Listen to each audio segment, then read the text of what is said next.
దేశంలో ఎక్కడ ఏ యూనివర్సిటీలో కూడా లేని విధంగా అలాగే ప్రపంచ దేశాల్లో కేవలం 5 ప్రాంతాల్లో ఉండే 196 దేశాల జాతీయ పతాకాలు ఇప్పుడు కాకినాడ జేఎన్టీయూలో మనం చూడవచ్చును. వాక్ విత్ నేషన్స్ పేరుతో ఏర్పాటు చేసిన ప్రపంచ దేశాల జాతీయ పతాకాలను JNTUK in charge vice chancellor professor KVSG Muralikrishna లాంఛనంగా ఆవిష్కరించారు. జేఎన్టీయూకే ప్రాంగణంలో బుధవారం సాయంత్రం పూర్వ విద్యార్థి సుందర్ అసోసియేట్స్ చైర్మన్ డాక్టర్ బాదం సుందరరావు సహకారంతో యూనివర్సిటీ పరిపాలనా భవనం వద్ద భిన్నత్వంలో ఏకత్వం అనే నానుడిని స్ఫూర్తిగా తీసుకుని వాక్ విత్ నేషన్స్ పేరుతో ఏర్పాటు చేసిన ఐక్యరాజ్య సమితి గుర్తింపు పొందిన 194 ప్రపంచ దేశాల జాతీయ పతాకాలను ఇన్ఛార్జ్ ఉపకులపతి ప్రొఫెసర్ కేవీఎస్జీ మురళీకృష్ణ ఆవిష్కరించారు.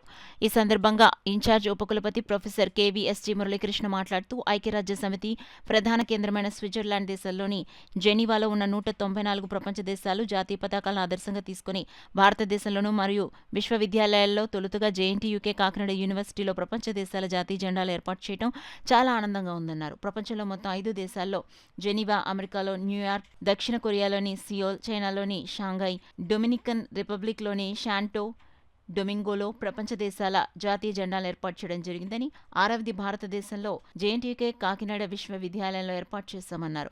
ప్రాజెక్టు పూర్తయ్యేందుకు సహకరించిన యూనివర్సిటీ అధికారులకు సుందర్ అసోసియేట్స్ చైర్మన్ డాక్టర్ బాదం సుందరరావు, సుధారాణి దంపతులకు ఆయన కృతజ్ఞతలు తెలిపారు. సుందర్ అసోసియేట్స్ చైర్మన్ డాక్టర్ బాదం సుందరరావు మాట్లాడుతూ ఇన్ఛార్జ్ ఉపకులపతి professor KVSG Muralikrishna walk with nations అనే కాన్సెప్ట్ భారతదేశంలోనే తొలిసారిగా ప్రపంచ దేశాల జాతీయ జెండాలను ఏర్పాటు చేయాలనే ప్రతిపాదనను తీసుకొచ్చారన్నారు. పూర్వ విద్యార్థిగా ఈ ప్రాజెక్టును సొంత ఖర్చుతో చేపట్టాలని నిర్ణయించుకున్నానన్నారు.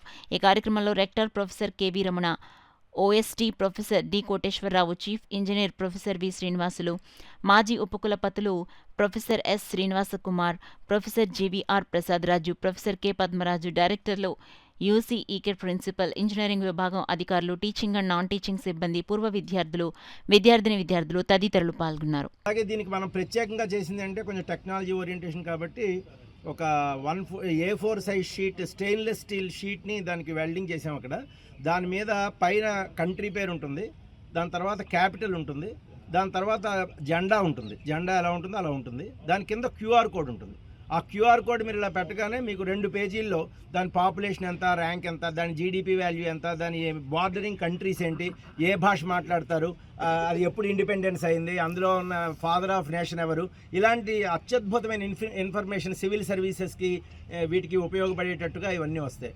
మై కన్విక్షన్ ఈజ్ దట్ ఈ చుట్టుపక్కల తూర్పుగోదావరి ఈ జిల్లాలో ఉన్నటువంటి ప్రతి స్కూలు, ప్రతి కాలేజీ, ప్రతి ఆర్గనైజేషను కూడా ఇక్కడికి రావడం, ఈ దేశాల మధ్యలో తీస్తూ ఒక ఫోటోలు, ఒక వీడియో తీసుకోవడం అనేది ఒక గర్వకారణంగా ఫీల్ అవుతారు.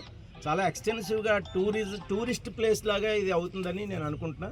ఆంధ్రప్రదేశ్లోనే వన్ ఆఫ్ ది ఒక గ్లామరస్ విజిటింగ్ ప్లేస్గా అవుతుందని నేను ఆశిస్తున్నాను. దీంతో ఉత్తిన ఏదో విజిటింగ్ ప్లేస్ అని కాదు, చాలా ఎడ్యుకేటివ్ పరంగా కూడా ఉంటుంది. ఇది వస్తే వాడికి చాలా నాలెడ్జ్, చాలా ఇన్స్పిరేషను అనే ఫీలింగ్ వస్తుందని నేను. వైస్ ఛాన్సలర్ మురళీకృష్ణ గారు, ప్రసాద్ రాజు గారు, రెక్టర్ రమణ గారు, మరియు మిగతా పెద్దలందరికీ నమస్కారం. ఈరోజు చాలా మంచి రోజు. ఎందుకంటే మురళీకృష్ణ గారు ఒక కాన్సెప్ట్ తోటి ఎక్కడా లేని విధంగా ఇండియాలోనే ఫస్ట్ టైం ఇలాగ ఫ్లాగ్స్ పెడదామన్నారు. వాక్ విత్ నేషన్స్ అనే కాన్సెప్ట్ తోటి ఇది చేయడం జరిగింది. దానికి వారి సహకారంతో, వారి ఐడియాతోటి దీన్ని తయారు చేయడం జరిగింది. అలాగే దీనికి ఈ QR కోడ్ చేయడం కూడా చాలా కష్టమైన పని.